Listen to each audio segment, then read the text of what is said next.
Tonight, we are looking at something Vladimir Putin has spent more than 2 decades telling the world could never happen, something his entire political brand is built on preventing. Inside the Russian state, inside the Russian military machine that he has purged and rebuilt and terrorized into obedience, there is suddenly something he cannot quite control: resistance.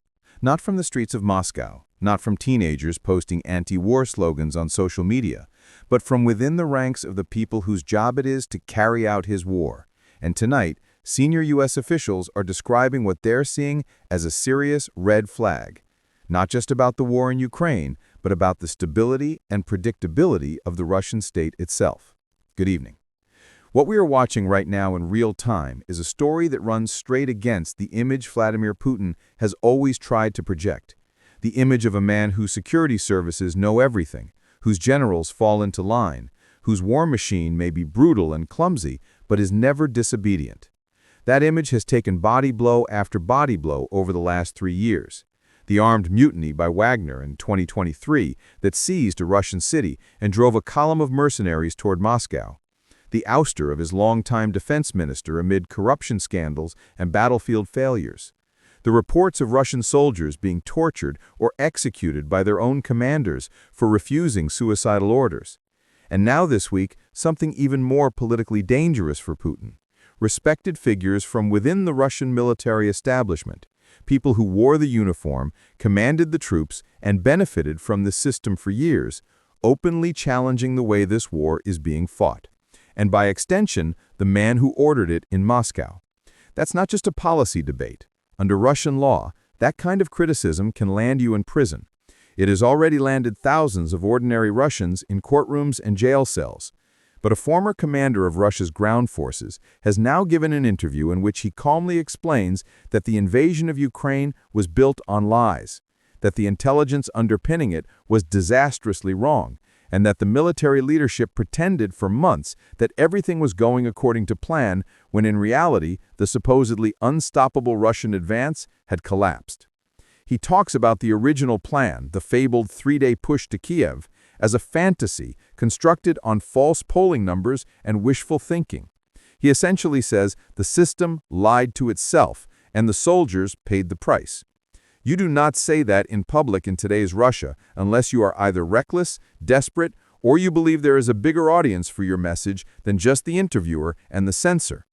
You do not say that unless you are trying in some way to speak to people inside the institution you came from, the officer corps, the colonels and the majors and the brigade commanders who have been ordered again and again to throw untrained conscripts and prison recruits into fortified Ukrainian positions and to keep going no matter how many bodies come back.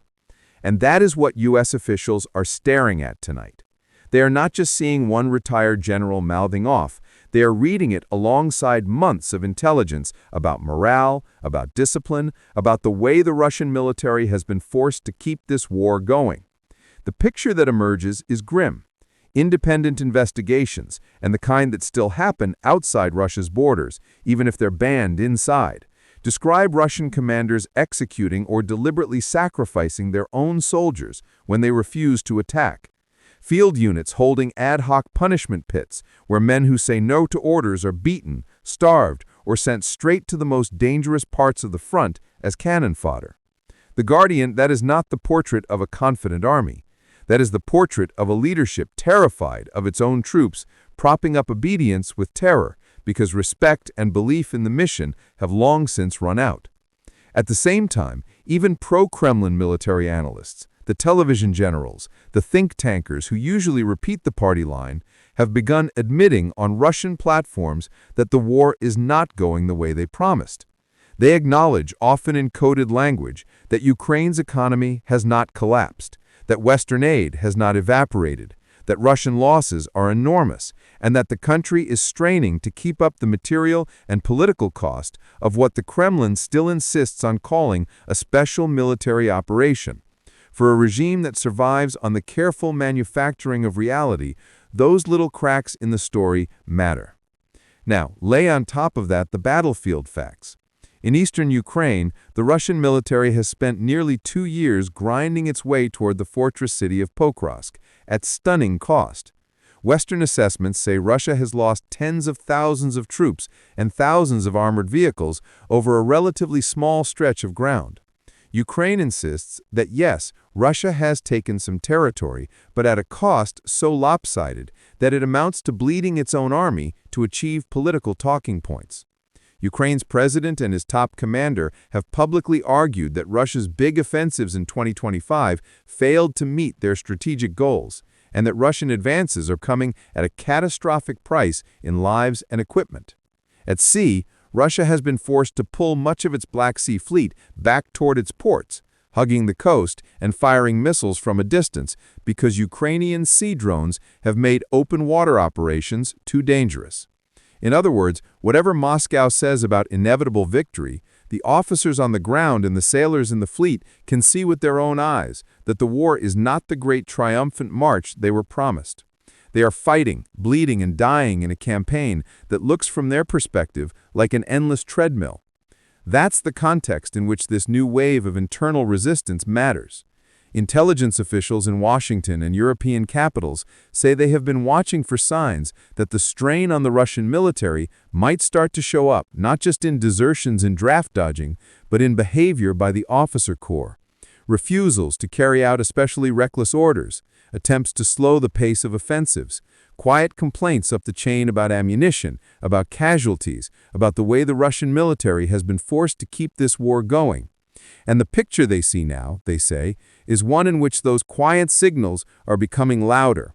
There are more reports of battalion commanders pushing back, of generals arguing with the Kremlin's political minders about what is militarily possible, of military bloggers who are often very close to serving officers criticizing decisions they hint at were made for television, not for victory.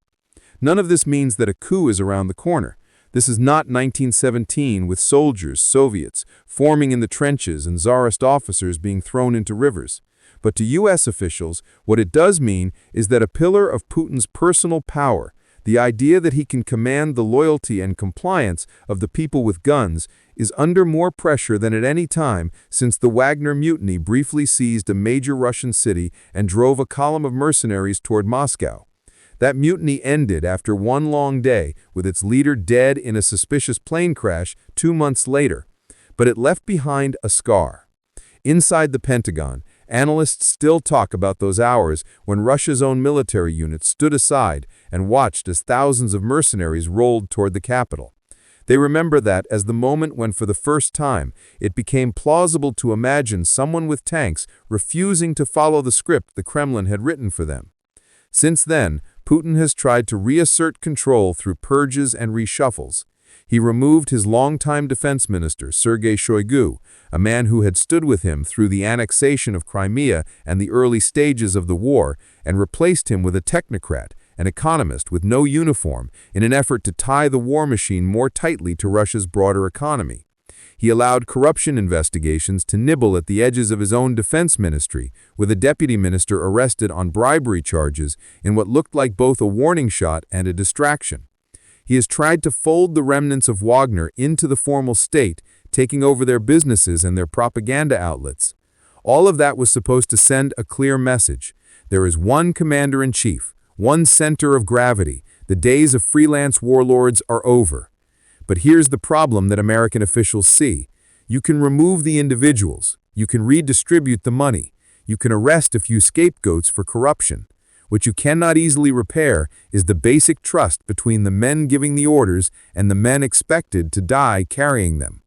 When a former top general goes on the record to say, in essence, we lied to ourselves about this war. We misled our own president. We completely misread Ukraine. That is not just a shot at some faceless intelligence officer in a basement. That is a shot at the system itself. And U.S. officials are taking note because when a system starts to doubt itself, its behavior becomes harder to predict. Inside Washington, this is not an academic discussion. The current administration, President Donald Trump, back in the White House, has unveiled a new national security strategy that in some surprising ways sounds friendlier to Moscow on paper. It emphasizes avoiding direct confrontation with Russia, talks about reviving a Monroe Doctrine-style focus on the Western Hemisphere, and openly calls for a negotiated end to the war in Ukraine. The Kremlin, in a very unusual twist, has publicly praised parts of that document. But even as the Trump White House tries to chart a path to de-escalation and strategic stability, the career officials, the people who read the intel cables and watch the satellite feeds, are flagging something else. A Russia whose leadership is nervous, whose conventional forces are under strain, and whose internal cohesion is showing cracks. Inside Washington, this is not an academic discussion. The current administration, President Donald Trump, back in the White House, has unveiled a new national security strategy that in some surprising ways sounds friendlier to Moscow on paper.